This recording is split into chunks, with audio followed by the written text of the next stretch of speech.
বয়সের কারণে তাদের অনেকের পক্ষেই রক্ত দেওয়া সম্ভব না নিয়ম অনুযায়ী, তারা উপস্থিত হয়েছেন।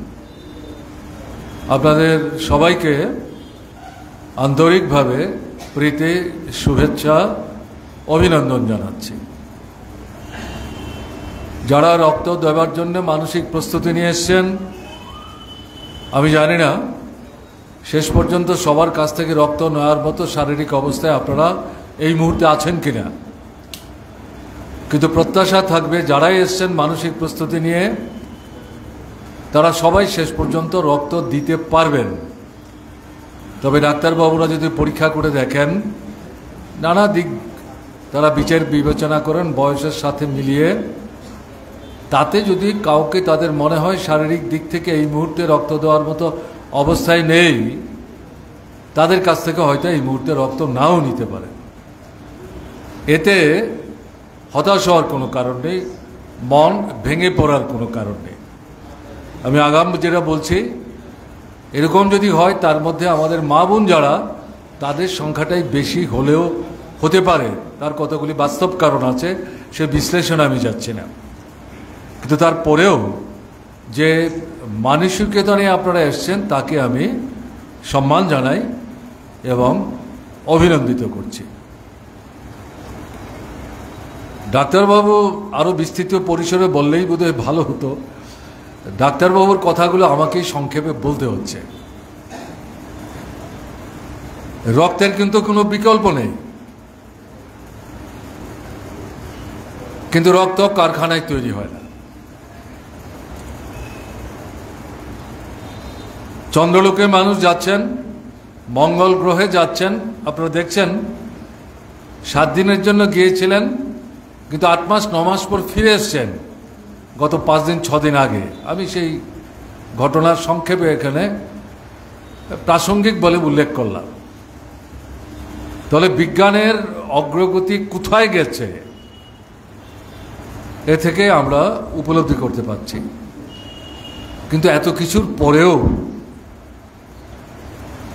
নানা জটিল রোগের চিকিৎসার ঔষধও কিন্তু আবিষ্কৃত হয়েছে।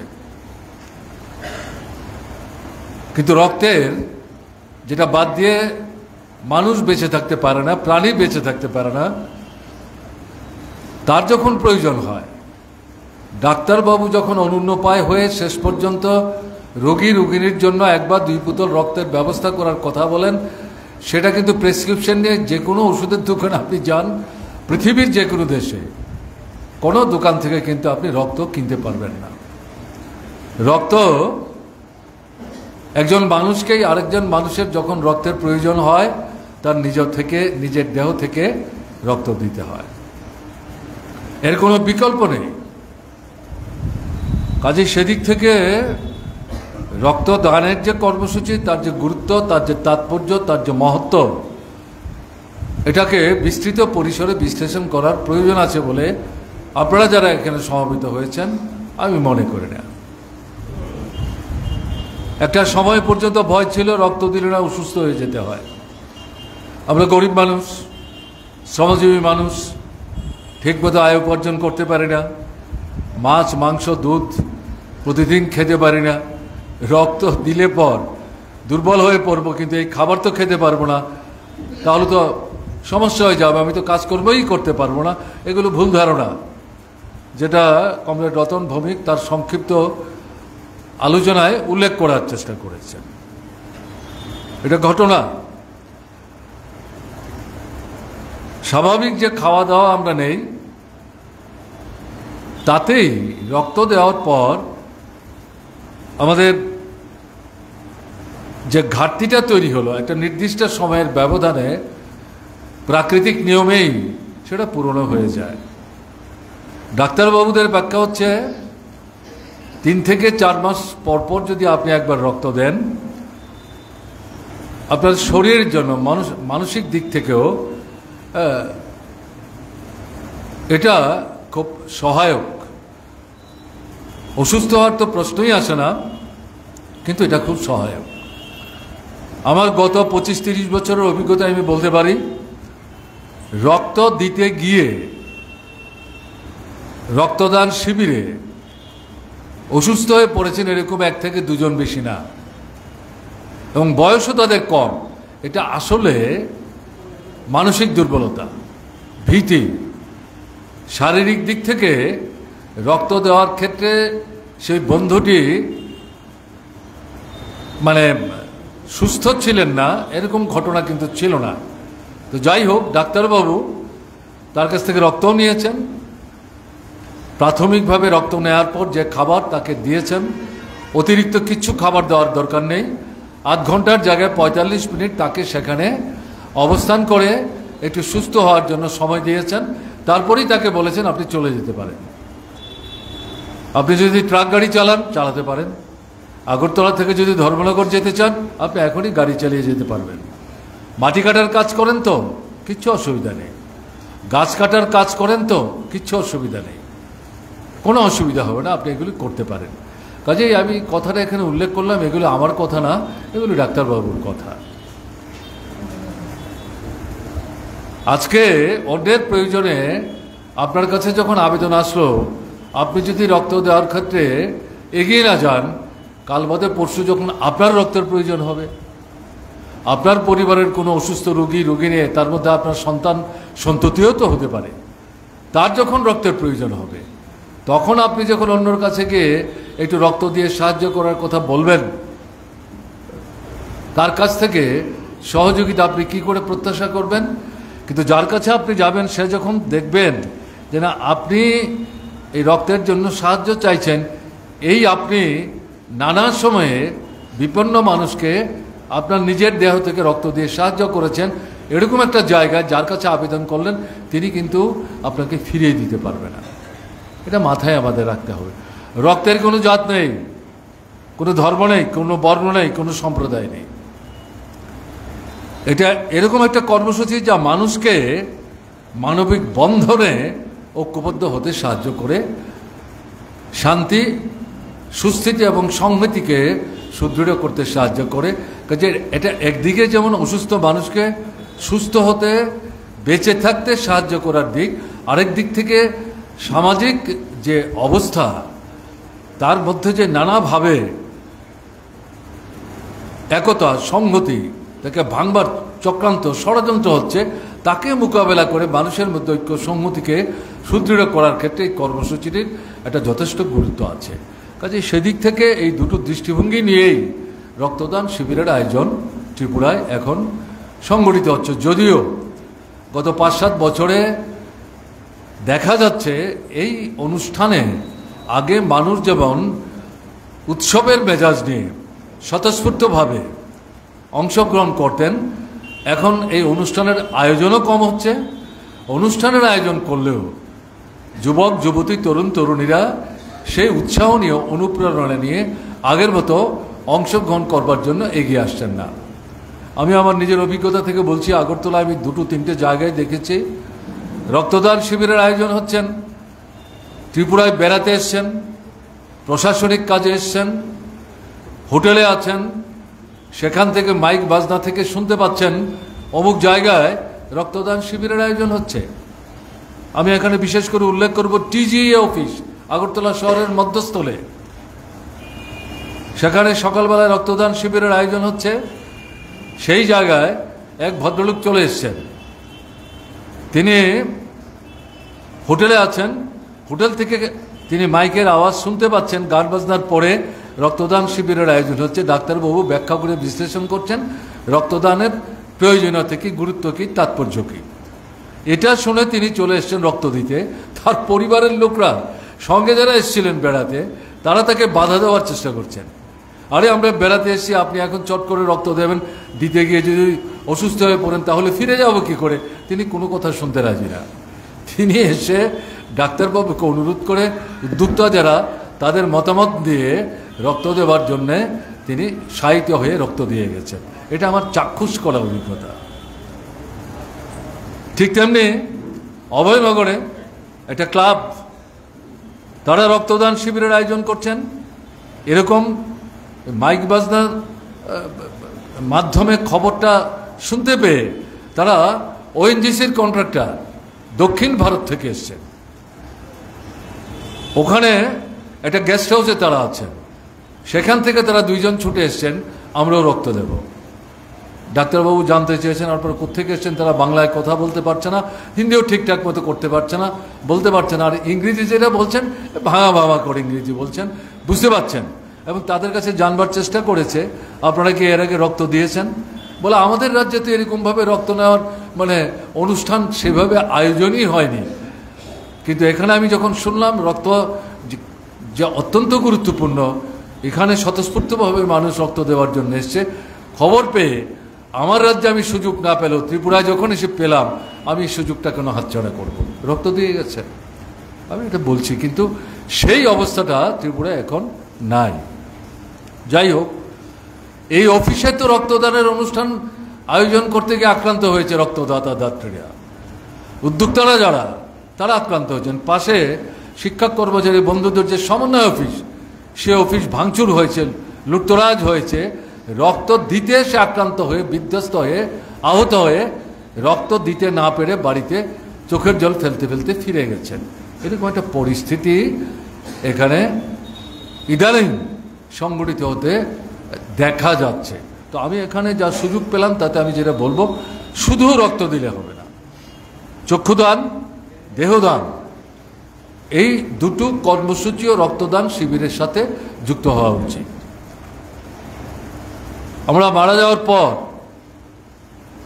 দেহটা পুড়িয়ে ফেলবে অথবা মাটির তলায় সমাধিস্থ করবে, চোখটা চলে যাবে। কেন আমরা মৃত্যুর আগে সিদ্ধান্ত নিয়ে যে আমার মৃত্যুর পর আমার চক্ষুটা আমি দান করে গেলাম, যারা দেখতে পান না তাদের দৃষ্টি ফিরিয়ে পেতে সাহায্য করার জন্য আমার চক্ষুটা যাতে কাজে লাগানো হয়। দারুণ ঘটনা। এই জায়গায় অনেক আগে এটা চালু ছিল, কিন্তু মাঝখানে সেটা বন্ধ হয়ে গেছিল। বামফ্রন্ট সরকারের সময়ে আমরা এটা আবার ব্যাপক প্রচারের মধ্যে নিয়ে মানুষের মধ্যে উৎসাহ তৈরি করতে সক্ষম হই এবং মানুষ সেখানে এগিয়ে এসে চক্ষুদান করার কর্মসূচিতে অংশগ্রহণ করতে শুরু করেন। দেহদানের ব্যবস্থা ছিল না, কিন্তু মেডিকেল কলেজ হওয়ার পর, ডাক্তারি পাঠ সম্পাদন করতে গেলে পরে, একজন সফল ডাক্তার হতে গেলে পর মানুষের দেহ ব্যবচ্ছেদ করে তার দেহের সমস্ত বিষয়গুলো সম্পর্কে একটা স্বচ্ছ ধারণা নেওয়ার জন্য মানব দেহের প্রয়োজন আছে। মেডিকেল কলেজে হওয়ার আগ পর্যন্ত ত্রিপুরার এটার প্রয়োজন আমরা অনুভব করিনি। একজন অধ্যাপক, কলকাতার ছেলে, সে আমাদের ত্রিপুরা ইউনিভার্সিটিতে পড়াশোনা করে এখানেই উচ্চশিক্ষায় শিক্ষিত হয়ে আমাদের ত্রিপুরার মেয়েকে বিয়ে করে ত্রিপুরায় স্থায়ী বসতি স্থাপন করেছেন এবং কলেজের অধ্যাপনার কাজ করতেন। তিনি এসে মুখ্যমন্ত্রী হিসেবে আমার সাথে সাক্ষাৎ করে বলছেন যে আমার মা তো অসুস্থ, তিনি এসছেন, আমার বাড়িতে আছেন, যে কোনো সময় বিপত্তি ঘটতে পারে, কিন্তু মা পশ্চিমবাংলায় থাকার সময় মৃত্যুর আগে তার দেহদান করার অঙ্গীকারপত্র ভরে দিয়ে এসছেন। যদি কোনো কারণে আমার মায়ের কিছু হয় তাহলে আমি ত্রিপুরায় কী করে আমার মায়ের দেহদান করব। আমি হাসপাতালে কথা বলার চেষ্টা করেছি, এখানকার ডাক্তারবাবুরা বলেছেন না, এখানে তো আমাদের দেহ নেওয়ার কোনো ব্যবস্থা নেই। আমি সেই জায়গায় কোনো কথাবার্তা বলতে পারিনি। পরবর্তী সময় ডাক্তারবাবুদের সঙ্গে কথা বললাম এবং ডাক্তারবাবুরা সঠিকভাবে ব্যাখ্যা বিশ্লেষণ করে বললেন, এটা তো মেডিকেল কলেজের সাথে একটা মৃতদেহকে সংরক্ষিত করে আমাদের ছেলে মেয়েদের এই শিক্ষায় শিক্ষিত হয়ে উঠতে সাহায্য করার জন্য এই দেহটার প্রয়োজন।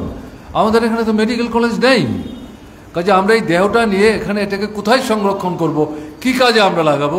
তাই আমাদের এখানে হাসপাতালে এই মৃতদেহ গ্রহণ এবং সংরক্ষণের কোনো ব্যবস্থা আজ অবধি হয়নি। স্বাভাবিক কারণেই এই সমস্ত কথা এই অধ্যাপক বন্ধুটিকে বুঝিয়ে বলতে হলো। পরবর্তী সময়ে যখন আমাদের মেডিকেল কলেজ হলো, তখন সেই যে আলোচনা আমাদেরকে নাড়া দিল। ডাক্তারবাবুদের সঙ্গে আমরা কথা বললাম এবং এটা অত্যন্ত আবশ্যিক, তার জন্য দেহ সংরক্ষণের ব্যবস্থা হলো এবং আমরা ব্যাপকভাবে দেহদানের যে বিষয়টি মানুষের মধ্যে আমরা নিয়ে যাওয়ার চেষ্টা করলাম। নানা রকমের এই বিষয় নিয়ে আপনার সীমাবদ্ধ সংস্কারমূলক ভাবনা চিন্তা এগুলো এখনও যে এই ঘটনা তা না, কিন্তু এর থেকে বেরিয়ে এসে আমরা লক্ষ্য করেছি আমাদের মেডিকেল কলেজ স্থাপন হওয়ার পর প্রথম একটা মেডিকেল কলেজ, পরে দুটো মেডিকেল কলেজ, এতে সাধারণ মানুষের কাছ থেকে ব্যাপক সাড়া আমরা পেতে শুরু করেছি।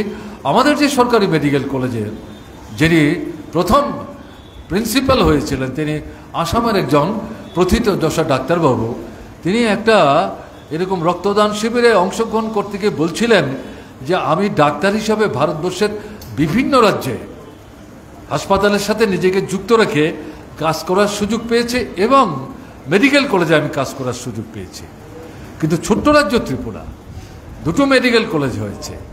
সাধারণ মানুষের মধ্যে চক্ষু দানের পাশাপাশি রক্তদানের পাশাপাশি মৃত্যুর পর এই দেহটি যাতে মেডিকেল কলেজের ছেলে মেয়েদের শিক্ষার কাজে লাগানো যেতে পারে তার জন্য স্বেচ্ছাপ্রণোদিত হয়ে যেভাবে দেহদানের অঙ্গীকারপত্র ভরে দিতে মানুষ এগিয়ে আসছেন, এটা যেন একটা প্রতিযোগিতা। এটা আমার জীবনে একটা ডাক্তার হিসাবে নূতন অভিজ্ঞতা। এটা শুনে আমরা গর্ব অনুভব করেছি। আমি আমার নিজের অভিজ্ঞতার কথা বলছি, কিন্তু আজকে তো এই সমস্ত জিনিসগুলো প্রায় বন্ধ হয়ে গেছে। তো যাই হোক, আমি আপনাদের কাছে অনুরোধ করব, জেলার উদ্যোগে রক্তদান শিবিরের আয়োজন হয়েছে। আমি জানি না এখানে চক্ষুদানের জন্য কেউ মানসিক প্রস্তুতি নিয়ে এসছেন কিনা, অথবা দেহদান করার ভাবনা চিন্তা নিয়ে কেউ এসছেন কিনা। যদি এসে থাকেন ভালো, যদি এসে না থাকেন আমি উদ্যোক্তাদের অনুরোধ করব সামনের দিনে আপনারা তো 24তম আমাদের সর্বভারতীয় পার্টির যে মহাসম্মেলন তাকে উপলক্ষ করে আজকে এখানে রক্তদান শিবিরের আয়োজন করেছেন, তার জন্য কি আবার 3 বছর অপেক্ষা করবেন? কেন প্রত্যেক বছর জেলার উদ্যোগে অথবা মহকুমার উদ্যোগে এই ধরনের শিবিরের আয়োজন আপনারা করবেন না? যদি করেন তাহলে রক্তদানের সঙ্গে সঙ্গে চক্ষুদান এবং দেহদানের বিষয়টি প্রচারে নিয়ে আগাম আলোচনা করে রক্তদানের পাশাপাশি চক্ষুদান এবং দেহদানের জন্য মানসিক প্রস্তুতি নিয়েও যাতে কেউ কেউ শিবিরে অংশগ্রহণ করেন, অঙ্গীকারপত্র ভরে দিয়ে যান, তার একটা ব্যবস্থা কিন্তু আপনাদের রাখতে হবে। এই আবেদন আপনাদের কাছে আমি রাখছি। এটা করার প্রয়োজন আছে, করতে হবে এটা। এই জায়গায় দাঁড়িয়ে আমি যে কথাটা আজকে বলা দরকার বলে আমার মনে হচ্ছে, এটা প্রাসঙ্গিক। আমাদের দেশে একটা ফেসিবাদী ব্যবস্থা কায়েম করার প্রয়াস চলছে। ফেসিবাদ হচ্ছে এই যাবৎকালের মধ্যে প্রতিক্রিয়ার সবচাইতে ঘৃণ্যতম একটা চেহারা। এটা গণতন্ত্র মানে না,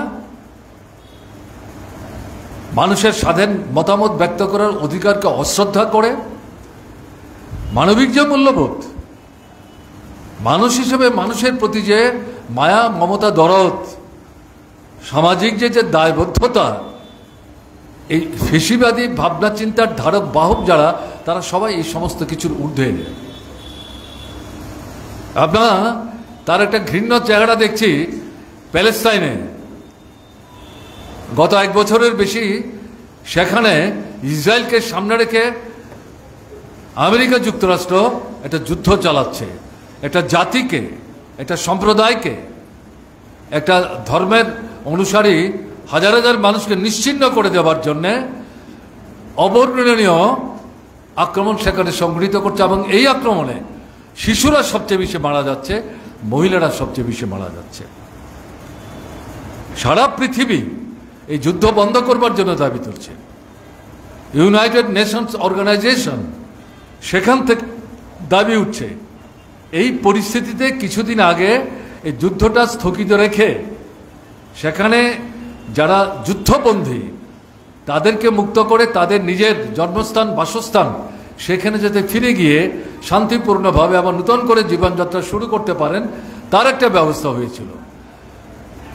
প্রথম পর্যায়ে এই যে যুদ্ধ খানিকটা বন্ধ হয়েছিল, এটা সম্পন্ন হওয়ার পর পরবর্তী সময়ে দ্বিতীয় পর্যায়ে আলাপ আলোচনা করে যখন এগিয়ে যাওয়ার চেষ্টা হবে, সেই জায়গায় আবার আক্রমণ সংঘটিত হয়েছে। এই সময়ের মধ্যে কয়েকশো মানুষকে সেখানে খুন করে ফেলা হয়েছে। তার মধ্যে অধিকাংশ হচ্ছে 50 থেকে 60 ভাগ হচ্ছে শিশু এবং মহিলা।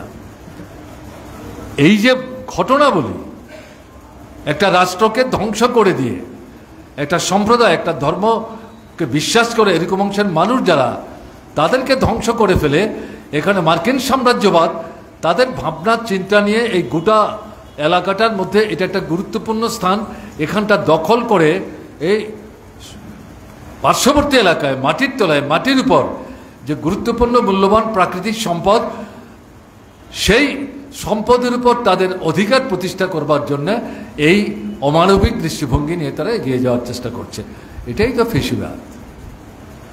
আমাদের দেশে আমরা লক্ষ্য করছি এরকম একটা প্রক্রিয়া শুরু হয়েছে, সেখানে ধাঁচাটা গণতন্ত্রের, কিন্তু এটা অন্তঃশ্বাস শূন্য। ত্রিপুরায় আমরা চাক্ষুষ করছি, আপনারা যারা এখানে সমবেত হয়েছেন, উদয়পুর, অমরপুর এবং তার পার্শ্ববর্তী যে মহকুমা করবক, এই 3টা জায়গা থেকে কিছু কিছু অংশের মানুষ এসছেন। আপনারা গত 6 বছর 7 বছর যাবৎ 2018 বিধানসভা নির্বাচনের পর নতুন যে সরকারটা তৈরি হলো, ভোট তো বন্ধ হচ্ছে না, কিন্তু ভোট দিতে পারছেন কি?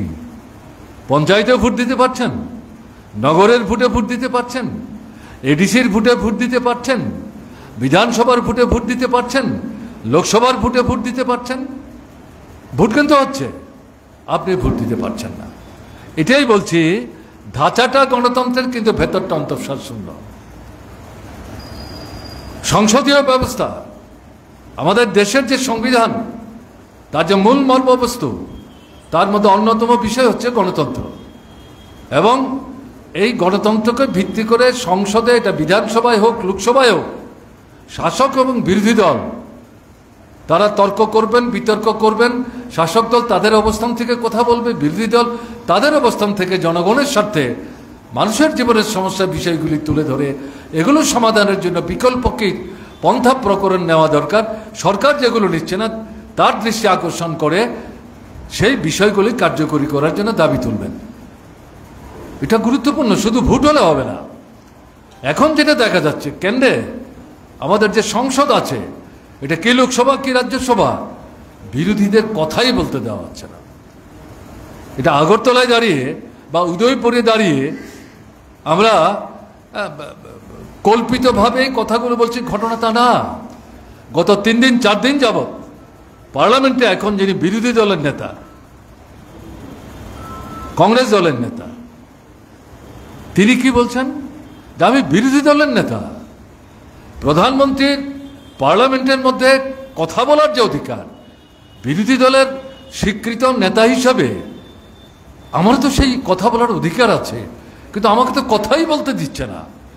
প্রথমত বিরোধী দল নানাভাবে বাধা দেওয়ার চেষ্টা করছে, এবং সংসদের যিনি অধ্যক্ষ তিনি আমাকে কথা বলতে দিচ্ছেন না। তাহলে কি গণতন্ত্র? এটা যেমন আমাদের পার্লামেন্টের মধ্যে হচ্ছে, আমাদের ত্রিপুরায় কি হচ্ছে? 18-র পর নূতন সরকারটা আসার মধ্য দিয়ে পরিমণ্ডল পরিবর্তন হয়ে গেল। বিরোধী দলে আমিও 5 বছর কাজ করেছি।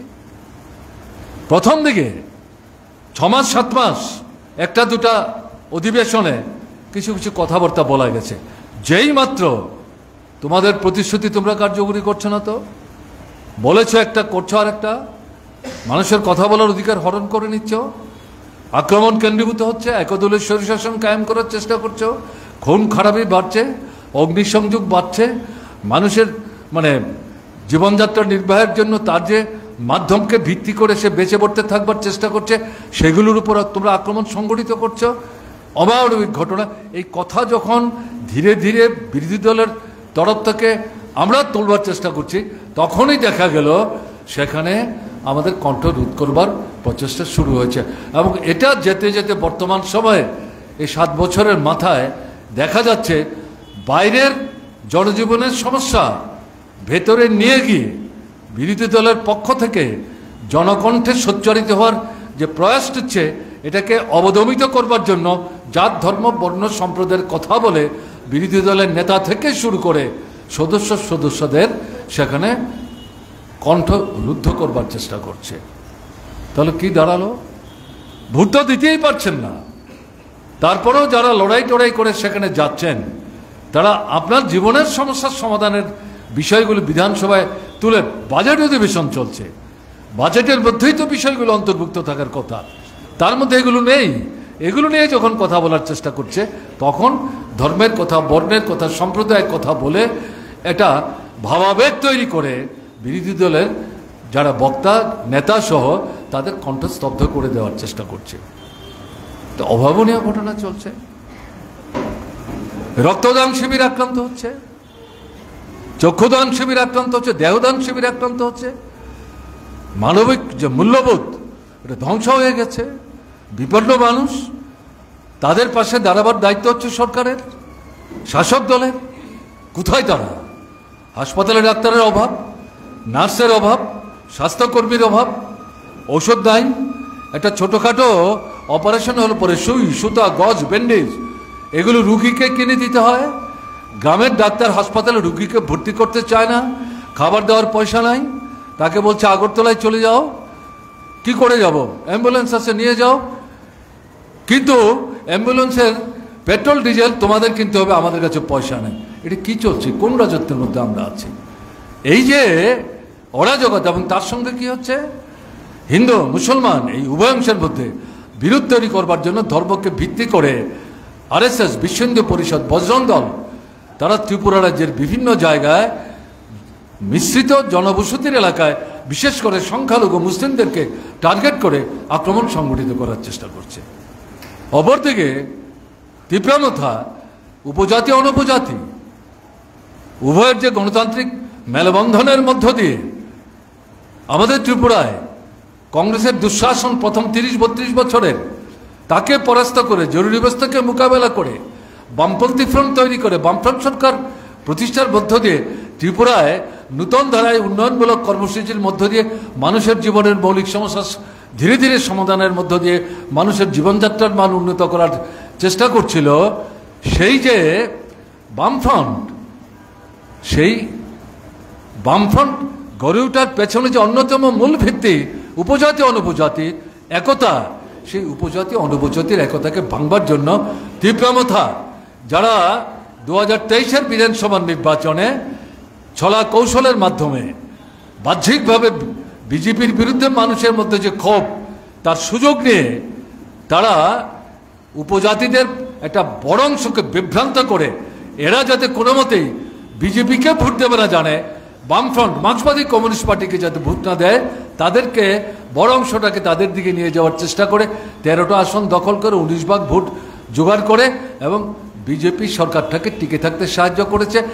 এখন তারা তাদের যারা সমর্থক তাদের কাছেই জবাবদিহি করতে পারছে না। বিজেপির বিরুদ্ধে কথা বলে 13টা আসন জিতল, 19 ভাগ ভোট পেল। এখন এই সরকারেই মন্ত্রিসভাতে তারা অংশগ্রহণ করছে, একজন পূর্ণমন্ত্রী, একজন হাফ মন্ত্রী। এডিসিতে দুর্নীতি আকপাশ তলায় ছেয়ে গেছে, সরকারের দুর্নীতি আকপাশ তলায় ছেয়ে গেছে।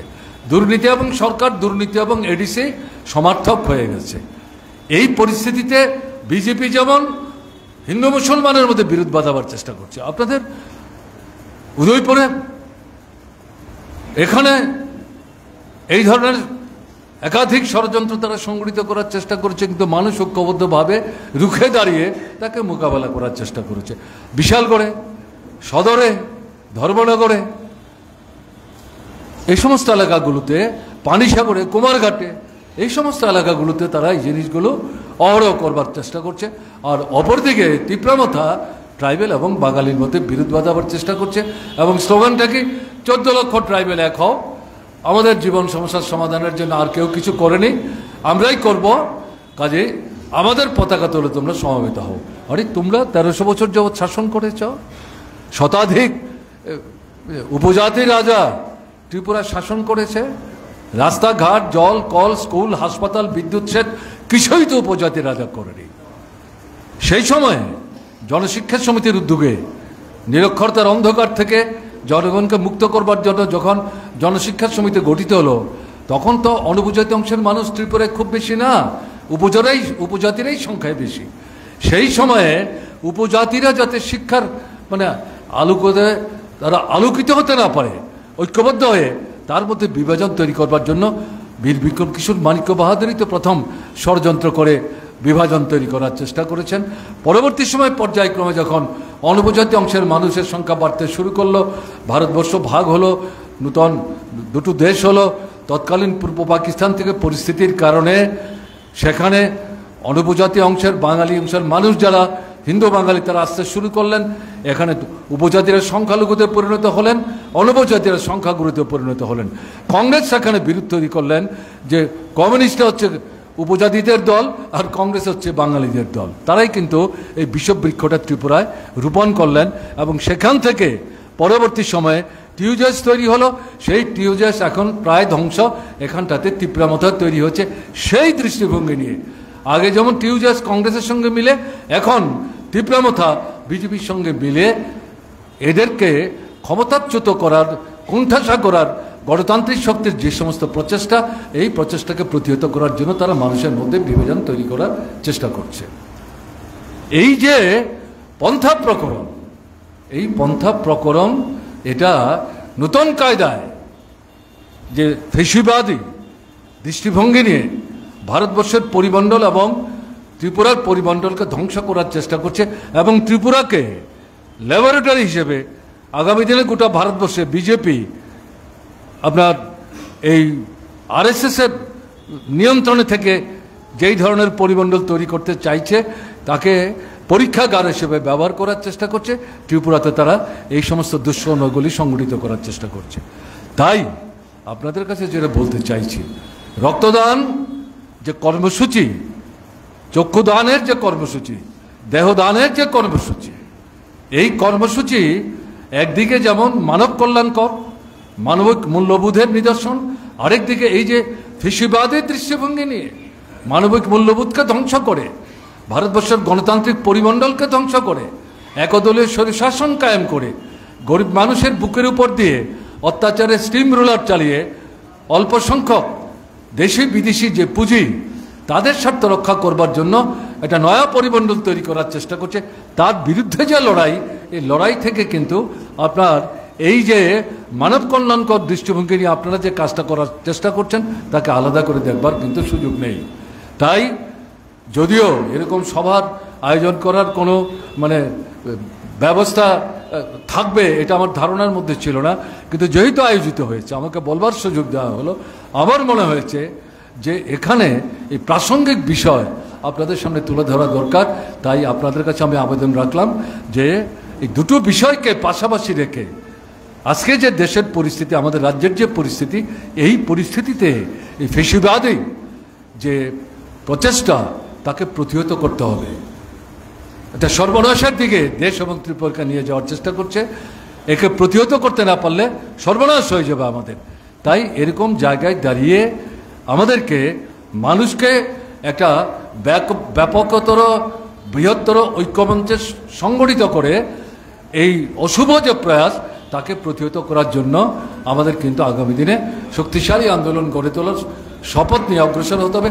পাশাপাশি রক্তদান শিবির চলবে, চক্ষুদান শিবির চলবে, দেহদান শিবির চলবে। শুধু রক্তদান, চক্ষুদান, দেহদান যদি কেউ মনে করেন এটা করার মধ্য দিয়েই তো আমরা মানবিক যে মূল্যবোধ সেটা আমরা রক্ষা করতে পারবো, কিন্তু গণতন্ত্র ধ্বংস করে সমস্ত কিছুকে তারা ধূলিসাৎ করে দেওয়ার মধ্য দিয়ে মানুষের বুকের উপর যে অত্যাচারের স্টিম রোলার চালাবার চেষ্টা করছে, এর বিরুদ্ধে যদি পাশাপাশি লড়াইটা আমরা সংগঠিত করতে না পারি এবং ফেসিবাদী প্রচেষ্টাকে মোকাবেলা করার জন্য যদি প্রয়াসী আমরা না হই, তাহলে কিন্তু এই বিপদ থেকে ত্রিপুরা এবং ভারতবর্ষকে রক্ষা করা যাবে না। তাই আপনাদের কাছে যেটা আবেদন করব, দুটো কাজ পাশাপাশি কিন্তু আপনাদের চালাতে হবে।